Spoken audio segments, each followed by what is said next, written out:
Hey freaks, it's JJ. Here on my channel we talk about how music and storytelling go hand in hand. And one of the best bands that does music and storytelling so well is, of course, Between the Buried and Me. So I'm a newer fan of Between the Buried and Me, and I already covered their Coma Ecliptic album, but today I'm going to be tackling the Parallax story, which is insane. So today I'm going to be talking about Parallax 1, Hypersleep Dialogues, which of course came out in 2011. But it's not just this album that I need to talk about to really cover the whole story. So this Parallax story covers more than just Parallax 1 and 2. It actually includes 5 albums from the band's discography. It's just a really insane and complex story that took me like hours and hours of research, and I had to draw diagrams, and I had to make a PowerPoint, and I had to make a timeline. It was a mess, really, until I found that the band had actually come out with a book back in like 2013. They paired with Merch Limited, and they came out with a Parallax book that kind of explains what the story is going on behind all of the lyrics. And so I was not able to get my hands on that book because it's like extremely limited edition and very expensive if you find it like someone selling it on eBay or something. But thank God for the Between the Buried and Me subreddit, because someone wonderful Samaritan on there typed out the whole story that is included in the book so that all of us can read it and understand what the heck is going on in this story. So I will link that down in the description if you guys want to read that subreddit. So majority of this explanation is going to be based on the book, but for the first half of the story, Parallax 1, there's not a whole lot that they explain about this first half of the story. It's given really only like a few paragraphs of explanation in the book, so a good majority of this first half of the story is going to come from, me filling in the gaps and trying to explain it the best that I can. So just know that this first half is not necessarily like the official band explanation. I'm going to do my best to include what the band has said on how the story goes, but I had to fill in some gaps, of course. After hours and hours of research that made my head want to explode, I came to the conclusion that this story is meant to be within a multiverse. And that's like really the only way that I could make the story work in my head. So hopefully my diagrams that I'm going to have throughout this video are going to help you, understand this extremely complex story. So yeah, it's a lot. Basically the story is about two people across like different dimensions that kind of connect to each other, and have this ability to kind of jump into alternate dimensions through mind abilities, I guess. So yeah, get comfortable, and yeah, let's begin.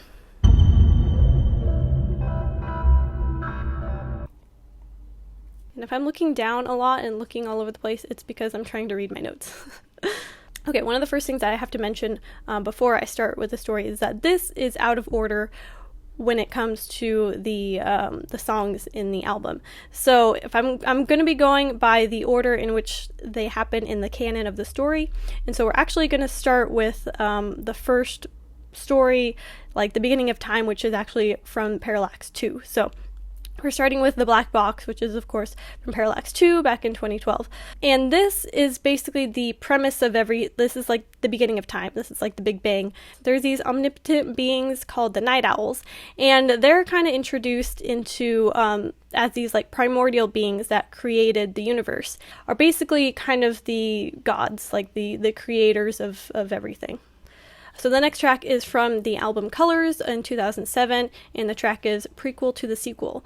And this is kind of just like the beginning of life. So we had these primordial beings that were introduced in the Black Box, and now these beings have kind of created the universes. They have this whole backdrop for this multiverse going on, in which like interdimensional travel is possible within select minds. And so in the beginning, everything is in balance. They have created all these cool universes. In my diagram, it would probably more realistically look like this, having all kinds of different like worlds branching off of, each other.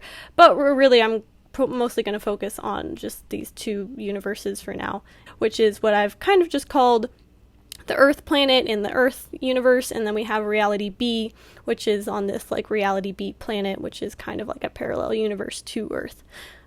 Anyway, more on that later.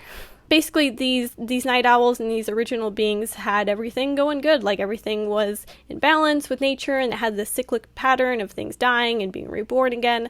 But then these beings kind of developed like consciousness, and like these night owls kind of began to feel things, and they felt the pain and death of their creations, and like, you know, loss and everything like that. So they become aware of emotions, and it starts to really fuck with them a lot. The next track we are going to get into is off of the Silent Circus album from 2003, and that track is, of course, Lost Perfection A and B. So Lost Perfection A, Claurophobia, I don't know if I'm saying that right. Basically, that means the fear of clowns. And so how I interpret this track is basically clowns being the people that these night owls have created. These people in their creation, they're kind of starting to hate them because they're wild and unpredictable and kind of awful at the same time. You know, these original 3 night owls are in a room discussing kind of just the fate of the worlds of this, you know, thing that they've created.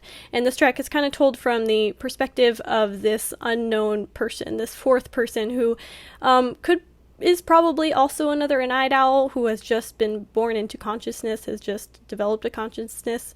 And so it's kind of referred to as this like kind of newborn baby entity point of view that this track is told from.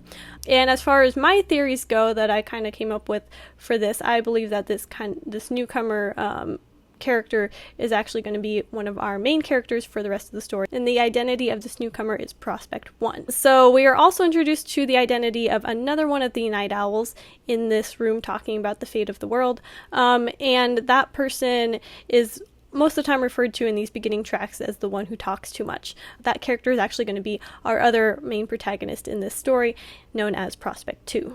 As Prospect 1, or this newcomer, or this kind of infant being, is observing the conversation that is happening in this room, we come to understand that the worlds and or like one of the worlds or one of the universes is being destroyed by the humans that live on it because of the poor treatment of the planet. These night owls have decided that something really needs to be done because this planet is dying. And so they kind of make plans as to what is going to happen with this planet and what they're going to do to step in. We then move on to the next track, which is Lost Perfection B, Annabellaphobia, which I don't know if I'm saying that right, but that basically means the fear of looking up. And, you know, these clowns and these people have introduced pain and suffering into the worlds. And in my interpretation, I believe these night owls decide that they need to destroy their own creations. And, you know, the humans are already killing each other anyway, so, you know, it's not that big a deal. And plus, the planets are dying because of the actions that these humans are taking. So the night owls decide that the planet will be destroyed, but a select few will live. And so that is the plan that these original 3 night owls set into motion. And that is kind of just the background info that we get from those other albums that kind of introduces our main characters, which of course is Prospect 1 and Prospect 2. Prospect 1, of course, lives on his own universe on the Earth world, and then we have Prospect 2 living in his own universe on the Reality B world. Our next track comes from The Great Misdirect from 2009, and that track is Swim to the Moon. So this is where we dive into the story of Prospect 1. And so I imagine him as kind of like a businessman who's just really questioning his life and, you know, whether it had any meaning. He feels like he was meant for more, and, you know, maybe this is kind of foreshadowing his ability to kind of travel in between dimensions. Even though he doesn't know it yet, he's always felt that he was destined for something more than what he has in his life. And so he's really kind of fed up with the world and the way it is, and he's feeling really, I guess, depressed about his position in the world. And so he doesn't feel like he fits in with anything, and he's really just lost. And so what he decides to do is he decides to go out to sea to die. And so this is where his really strange journey begins, of him traveling to another dimension. Our next track comes from Parallax 2, and this is the song Bloom.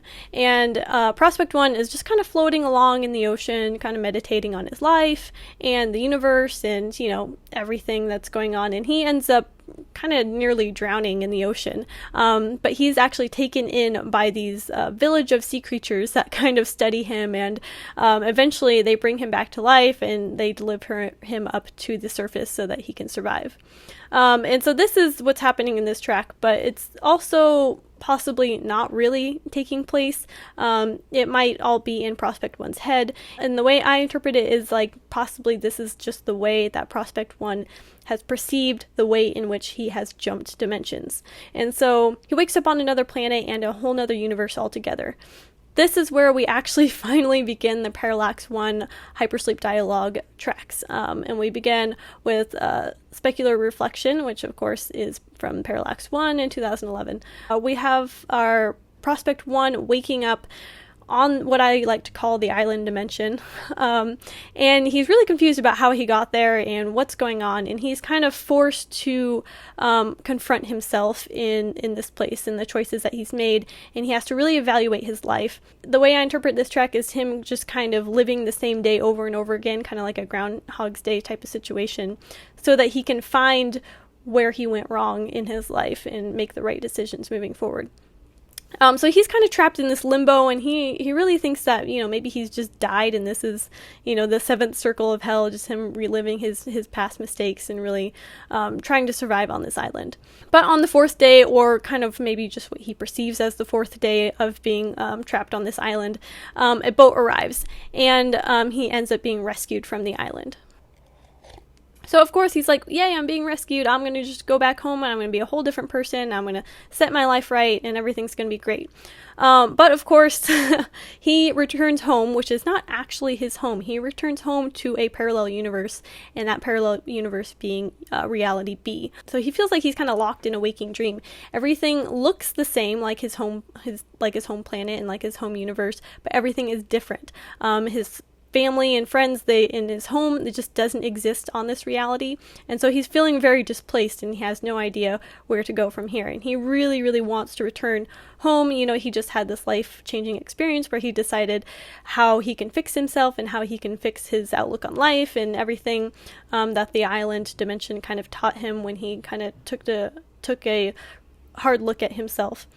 So he's really excited to return to his old reality to put things right, but he doesn't understand that he actually can't go back to that reality, because I'm not really sure if this is any real science or anything, or if I've just watched a lot of movies recently about the multiverse, but I think one theory is that in the multiverse, every time you make a decision, that branches off into a new dimension where everything is different because of one choice that you made. So because he decided to float out to sea to try and kill himself, that decision branched him off into another reality in which he can't actually return to the one he originated from because of that choice that he made. I don't know if that's just weird pseudoscience that I'm making up to try and make this story make sense, but that's what we're going with for this. And that's why he can't actually return to his old reality, because that old reality for him doesn't exist anymore. So he's now in a different universe than the one he originated from, and possibly a different universe than the island dimension as well. Or the island dimension could just be another planet that exists within this reality B dimension. This island dimension seems weird, so I feel like it's in a whole nother dimension, but it could just be a part of planet B, or it could be another planet in the universe of planet B. I don't know. So then we get to the next track is Argument of Rebirth, and here we are going to dive into Prospect 2's story. So as you remember, Prospect 2 was one of those night owls that talk too much, apparently. And so this is his story, and he resides on Reality B. That's his home world, and I don't believe that either Prospect 1 or Prospect 2 have any memory at this point of being a night owl and being one of these, all-powerful beings of creation. I think they just really think that they're normal human beings at this point, and they're just trying to go about their daily lives as a normal human would. So Prospect 2's been living on Planet B, and he's just going about his work, which he has really mixed feelings about the morality of what he's doing. So what is he doing?